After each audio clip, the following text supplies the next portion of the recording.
Estamos de volta na Assembleia, na TV Debate, diretamente do estúdio da Assembleia Legislativa de Pernambuco, conversando hoje com o deputado Daniel Coelho, do PSDB. Daniel conversou conosco no primeiro bloco sobre a aprovação do Marco Civil da Internet. Foi sancionado na quarta-feira pela presidente Dilma Rousseff.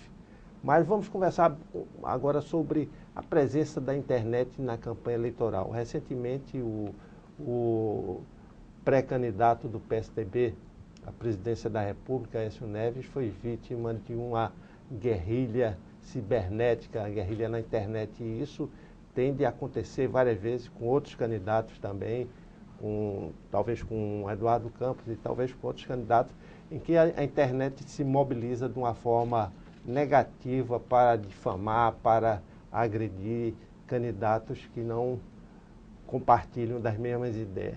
Deputado, essa primeira ação contra o pré-candidato Aécio Neves do seu partido, isso aí já é um alerta para quem está nessa campanha eleitoral, né? Você tem um alerta. Eu, na verdade, encarei até de uma forma positiva, como é o candidato que eu acredito e apoio. Quando você tem alguém falando ou tentando lhe agredir através da rede social, ainda mais com perfis falsos, quer dizer, com uma coisa manipulada, é sinal de que você está incomodando, que você tem chance, que você tem uma perspectiva de vitória. A internet ela tem uma característica muito própria.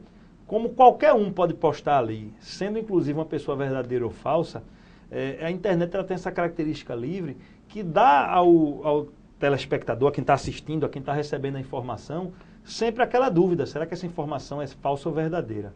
Então, quando ele recebe a informação de alguém que ele conhece, que tem credibilidade, ele tem uma tendência a acreditar. Mas se ele recebe a informação de alguém que ele desconhece, que não existe, às vezes, um perfil falso, então a tendência é você achar que aquela informação não é verídica. As pessoas já estão ficando descoladas, já estão aprendendo isso. Então, a internet, com essa sua característica livre, eu acho que é uma ingenuidade você achar que você pode utilizá-la para poder espalhar qualquer tipo de mentira. Destruir uma candidatura. Destruir uma candidatura, uma imagem de alguém que tem um trabalho sério, consolidado, porque as referências reais elas vão contar muito mais. A gente vai, se você tem sua conta no Facebook, você vai dar muito mais atenção a algo que é dito por alguém que você sabe que existe do que por uma pessoa ilusória.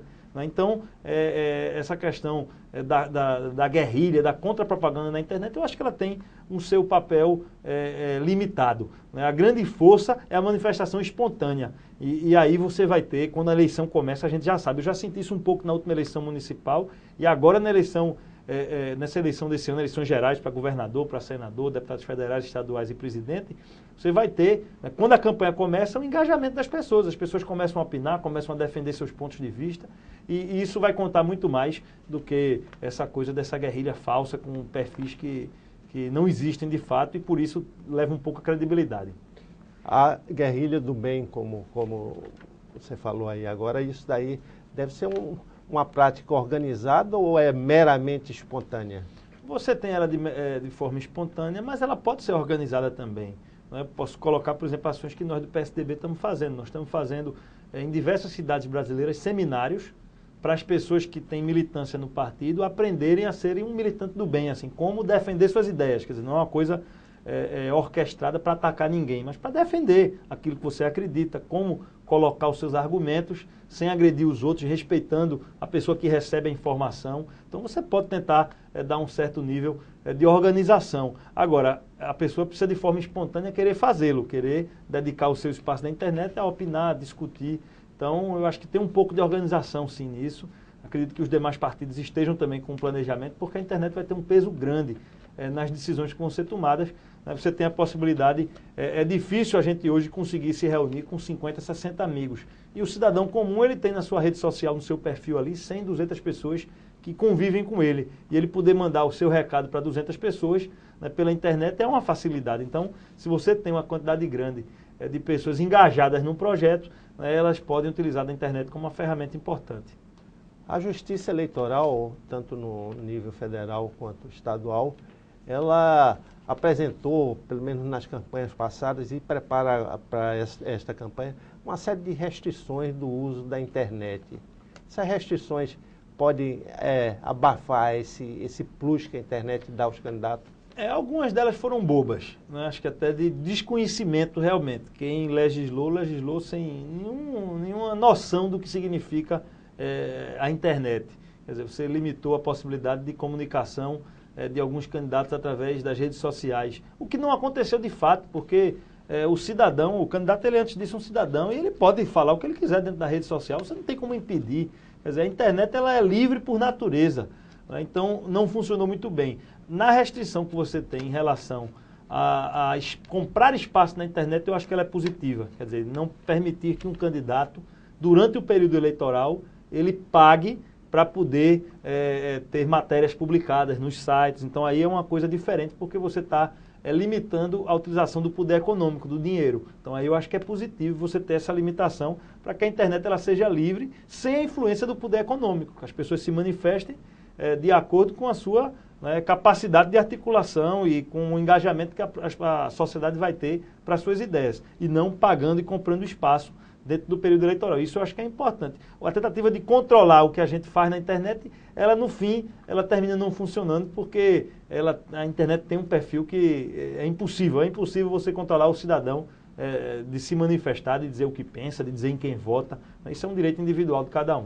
Como participante de outras campanhas eleitorais, além dessa questão específica da internet, essas restrições da Justiça Eleitoral termina eliminando parte do processo de comunicação do candidato com o eleitor, né? Foi tirado o outdoor, foi tirado uma série de meios de comunicação que poderiam facilitar isso sobre a suposto peso do poder econômico na eleição. Embora a gente saiba que o poder econômico termina sempre subsidiando a maioria desses candidatos para dar suporte a uma campanha. Eu acho que a mídia formal ela não deve ser restrita. Tudo que é formal, que pode ser fiscalizado e auditado, é bom, porque as pessoas podem acompanhar, né? O que é complicado é a informalidade. Quando você começa a criar muita restrição, você leva as campanhas para um nível de informalidade alto. Então aí é ruim, porque a informalidade ela não é auditada, ela não é fiscalizada, a gente não sabe o que está acontecendo direito. Mas, por exemplo, algumas restrições são positivas. No momento que para essa próxima eleição, pelo menos hoje é um entendimento que há, você vai ter a proibição de pintar muro. Pintar muro suja a cidade, é uma coisa que tem um prejuízo para a estética da cidade como um todo. Então é importante que você tenha esse tipo de restrição quando a campanha ela se torna prejudicial à sociedade como um todo. Agora, por exemplo, o outdoor, ele está na rua. Se ele estiver na rua com um candidato, ou se ele estiver na rua vendendo um refrigerante, ele vai estar lá do mesmo jeito. Você não tem uma poluição visual a mais por ter uma divulgação através de outdoor. E é uma mídia oficial, onde você tem que ter nota fiscal, onde você tem que saber quem pagou, você tem que saber a origem. Então, por exemplo, no caso do outdoor, eu acho que não foi bom para a nossa democracia ter coibido, ter proibido. Você termina dando mais oportunidade àqueles candidatos que a gente às vezes não sabe nem quem é e pelo dinheiro, pelo poder econômico conseguem se eleger. O outdoor simplesmente divulga a imagem, as pessoas não são obrigadas a votar ou a concordar. Então, as mídias formais, de uma forma geral, eu acho que elas podem contribuir num processo eleitoral. Já a informalidade ela pode trazer mais prejuízos porque ela termina não tendo controle. Mas a interferência da Justiça Eleitoral termina sendo muito alta. Por exemplo, nos debates de candidatos majoritários. Isso aí obriga, de certa forma, a colocar aqueles candidatos sem nenhuma chance, que termina esvaziando o próprio debate. Por exemplo, um debate para prefeito pode ter 6, 7, 8 candidatos, quando na verdade 2 ou 3 têm chances efetivas de chegar ao poder.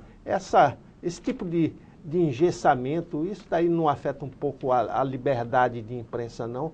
Porque o jornal, ele percebe quem são os candidatos que realmente importam dentro daquele processo, né? A gente tem uma regra que estabelece que só há obrigação do convite para debates em eleição majoritária aos candidatos de partido que têm representação no Congresso Nacional. Então, por exemplo, a última eleição que nós disputamos aqui em Recife, você tinha 5 candidaturas que obrigatoriamente tinham que estar presentes ao debate. Tinha umas 3 candidaturas que não havia obrigatoriedade, quer dizer, estariam presentes se houvesse o convite do veículo.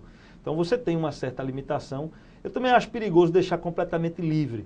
Quer dizer, seria estranho você pode ter um caso, não tenho nada em específico, nem vou acusar nenhum veículo de comunicação, mas poderia acontecer, né, de um veículo excluir um candidato com bom potencial porque não apoia, não concorda com aquela candidatura. Acho que a tese da representação parlamentar, ela diminui o número de candidatos presentes no debate, mas também garante que os partidos que têm representação possam estar presentes nos debates. Uma outra regra que também é utilizada em alguns momentos é de uma pontuação mínima em pesquisa. Alguns emissoras de televisão... Exato. Essa parece mais correta diante daquele momento, né? Não é que aqueles candidatos com pouca pontuação não tenham chance, mas parece ser a mais correta. Mas, às vezes, aqueles candidatos com poucos pontos conseguem, num desempenho de campanha, chegar talvez até ao poder, né? No final da campanha, talvez a tese da pontuação mínima ela faça sentido, porque as pessoas já tiveram tempo de acompanhar, de saber, de conhecer, e aí quem chega no final com a pontuação mínima é porque está recebendo a adesão da população, né? Por outro lado, no início da campanha é uma regra injusta, porque a campanha não começou ainda. O candidato pode ser desconhecido e por isso pode pontuar abaixo do limite mínimo. Então, essa regra, quando é no final da campanha, ela faz algum sentido. No início, é um pouco mais complicado, né? De toda forma, a gente ainda tem uma outra coisa que deixa dúvida. Quer dizer, a pesquisa não é um instrumento oficial, ela é um instrumento passível a erro. A urna é o instrumento oficial, é na urna que o eleitor se manifesta. Então, todas essas variáveis, elas interferem dentro desse processo. E aí, quando a gente tem, né, um veículo de comunicação sério, ele vai sempre buscar agir da forma mais democrática, mais ampla, tentando dar oportunidade a todos e também querendo fazer um debate interessante para o eleitor, porque como você coloca, às vezes uma candidatura que beira o bizonho, o estranho, né, ela não contribui para a discussão, né? Então, o bom senso termina sendo a melhor forma da gente atuar nesses momentos. Agradecemos aqui a presença do deputado Daniel Coelho, do PSDB. Conversamos sobre a aprovação do Marco Civil da internet e também o efeito da internet nas campanhas eleitorais. Deputado, muito obrigado pela sua presença e até o próximo programa.